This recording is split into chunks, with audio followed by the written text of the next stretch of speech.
জামাত ইসলামী যদি ক্ষমতায় যায়, জামাতের কোন মন্ত্রী, কোন এমপি সরকারি গাড়ি, সরকারি বাড়ি, সরকারি ফ্ল্যাট, সরকারি প্লট গ্রহণ করবে না। ইউনিভার্সিটি, স্কুল, কলেজের ছেলেরা পাস করে বেরোবে, মাদ্রাসার ছেলেরা সার্টিফিকেট নিয়ে বেরোবে এক হাতে, আর এক হাতে আমরা তাদেরকে চাকরি দেবো, চাকরির ব্যবস্থা করব। চাকরি দিতে যদি না পারি তো বেকারদেরকে আমরা বেকার ভাতা দেবো ইনশাআল্লাহ। আমাদের সম্মানিত আমিরে জামাত ডক্টর শফিকুর রহমান ঐতিহাসিক সোহরাওয়ার্দী উদ্যানে যে জাতীয় মহাসমাবেশ হয়ে গেল, গিয়েছিলেন আপনারা সেখানে? অনেকেই গিয়েছেন, অনেকে হয়তো যেতে পারেননি, কিন্তু সেই ঐতিহাসিক সমাবেশে তিনি যে বক্তৃতা করেছিলেন দেখেছিলেন, শুনেছেন। একবার বক্তৃতা করতে গিয়ে উনি অসুস্থ হয়ে পড়ে গেলেন, খেয়াল আছে আপনাদের? আবার উনি উঠলেন সাহস করে, আবার পড়ে গেলেন, দেখেছেন?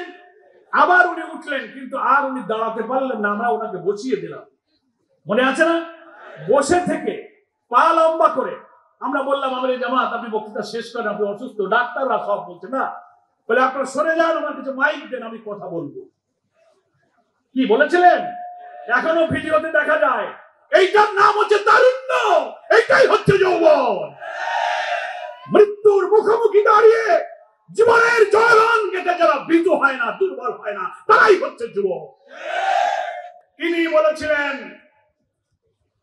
আমার মৃত্যুর যে নির্ধারিত সময় আছে তার 1 মিনিট আগেও আমি মরবো না। আলহামদুলিল্লাহ, কি দৃঢ়তা! তিনি বলেছেন, যুবকরা আমার ভাই, বৃদ্ধরা আমার ভাই, আমি সব বোনদের ভাই, আমি শিশুদের বন্ধু।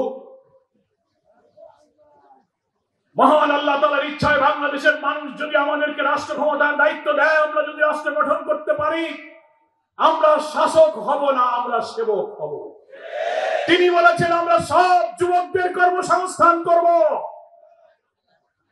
দুনিয়ায় এবং বাংলাদেশের কোন রাজনৈতিক দলের নেতা এমন বক্তব্য কোনদিন রেখেছে? উনি ওই দিন বলেছিলেন, আমরা যদি রাষ্ট্র ক্ষমতায় যাই, চেক করে দেখবেন অনলাইনে ওনার বক্তৃতা আছে, জামাত ইসলামী যদি ক্ষমতায় যায়, জামাতের কোন মন্ত্রী, কোন এমপি সরকারি গাড়ি, সরকারি বাড়ি, সরকারি ফ্ল্যাট, সরকারি প্লট গ্রহণ করবে না।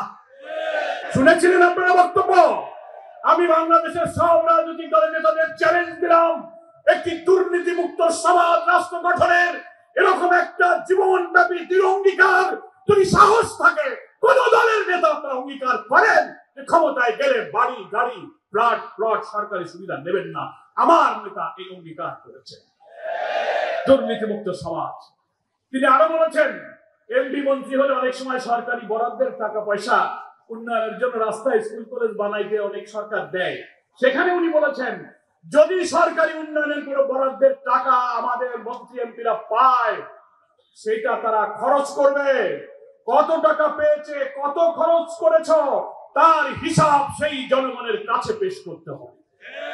আলহামদুলিল্লাহ বলেন। আমরা সেই বাংলাদেশ গড়তে চাই। আমাদের রফিক ভাই বলেছেন,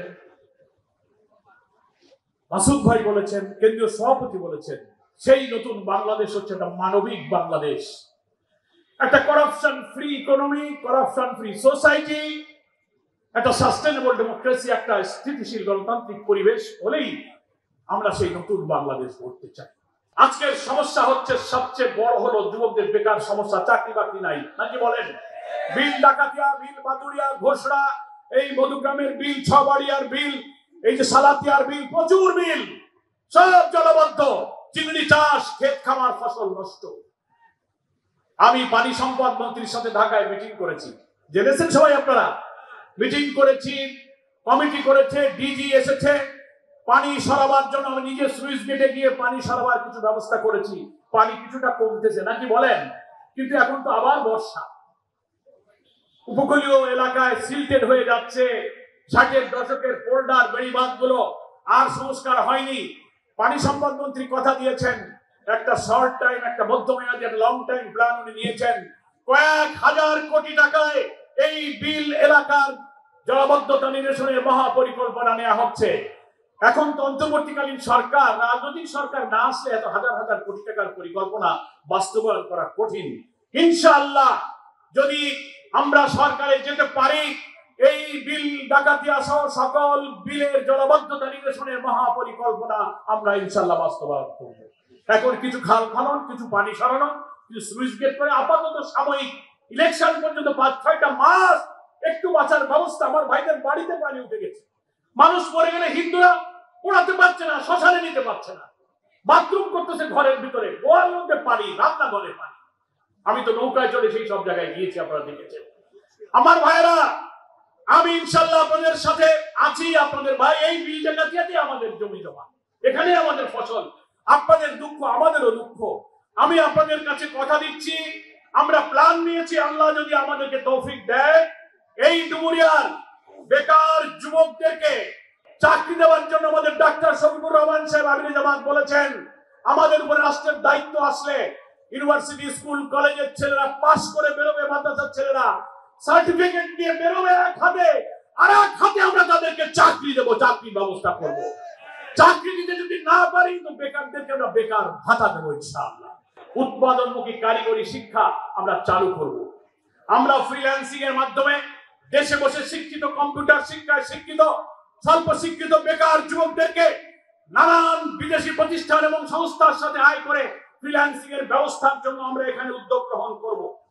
আমরা এটাকে একটি বিজনেস হাব কেন্দ্র হিসেবে ডুমুরিয়াকে আমরা গড়ে তুলবো। এখানে বিরাট সবজি ফসলের চাষ হয়। আমি মন্ত্রীকে বলেছিলাম, বাংলাদেশের যে পরিমাণ সবজি ঢাকায় যায় তার সবচেয়ে উল্লেখযোগ্য সবজি আর মাছ যায় হচ্ছে ডুমুরিয়া থেকে। নাকি বলেন? উৎপাদিত সবজি নষ্ট হয়ে যায়, এই ডুমুরিয়াতে একটা সংরক্ষণাগার, কোল্ড স্টোরেজ নির্মাণ করে আমার সবজি চাষিরা যদি সবজি এনে সেখানে রাখতে পারে, বাজারজাত করার আগে যেন নষ্ট না হয়ে যায়, এজন্য এখানে আমরা একটা সবজি প্রক্রিয়াজাতকরণ একটা প্রজেক্ট আমরা ইনশাআল্লাহ বাস্তবায়ন করব। যুবকদের কারিগরি শিক্ষা, উৎপাদনমুখী শিক্ষার ব্যবস্থা করব। আমাদের এটা নিয়ত। খেলাধুলার জন্য আমার তরুণ ভাইরা মাঠ নাই, সুযোগ পায় না। বিকেএসপি একটা আছে ক্রীড়া শিক্ষা কেন্দ্র সরকারের খুলনায়, সেটা উন্নয়ন প্রয়োজন।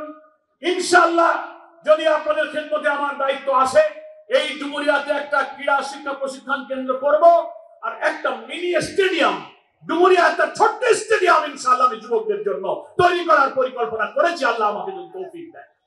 আমার যুবক ভাইরা, আমাদেরকে চেষ্টা করতে হবে আমাদের শিক্ষা, সংস্কৃতি, ছেলে মেয়েদের লেখাপড়া, এই যে কওমি মাদ্রাসা, এই ডুমুরিয়ার প্রচুর সংখ্যক কওমি মাদ্রাসা, আলিয়া মাদ্রাসা আছে, স্কুল এবং সেই মাদ্রাসার অবকাঠামো, একাডেমিক বিল্ডিং গুলো সব নষ্ট হয়ে যাচ্ছে। গোলের চাল, টালির চাল, টিনের চাল। আমি আজকেও বলেছি লোকদেরকে, আল্লাহ যদি আমাকে তৌফিক দেয়, এই কওমি মাদ্রাসাগুলো, আলিয়া মাদ্রাসার যেগুলোর ভবনগুলো দুরবস্থায় আছে, এখানে নতুন ভবন, সম্প্রসারিত ভবনের জন্য ইনশাআল্লাহ আমি উদ্যোগ গ্রহণ করবো ইনশাআল্লাহ।